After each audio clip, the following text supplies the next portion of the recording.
quiché. Como ustedes sabrán, nuestro alfabeto se compone de 27 grafías. De esas 27, 18 conocemos porque las aplicamos en idioma español.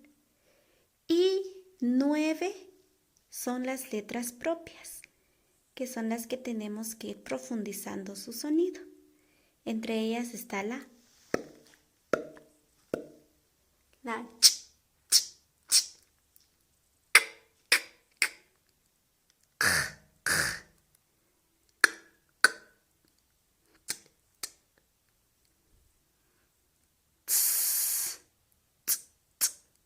y la glotal, que por sí sola no tiene sonido propio, pero es quien da sonido a todas nuestras grafías propias y a las vocales cuando se requiere.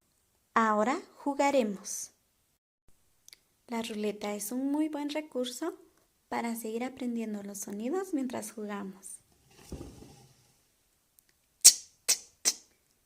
O, chat, choc,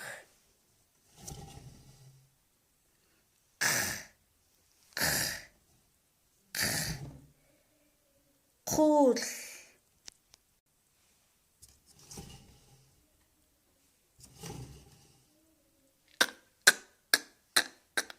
ok, ij, aq,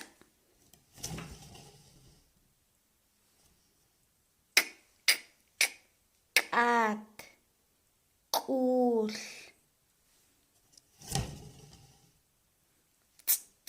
tsi, kotzij. ¿Quieres seguir profundizando tu aprendizaje? Te invito a que veas nuestra clase número 1, 2 y 3 en nuestra página de Cachapal Quiché de Facebook. Así que no te quedes con las dudas y profundiza tu aprendizaje. Nos vemos pronto.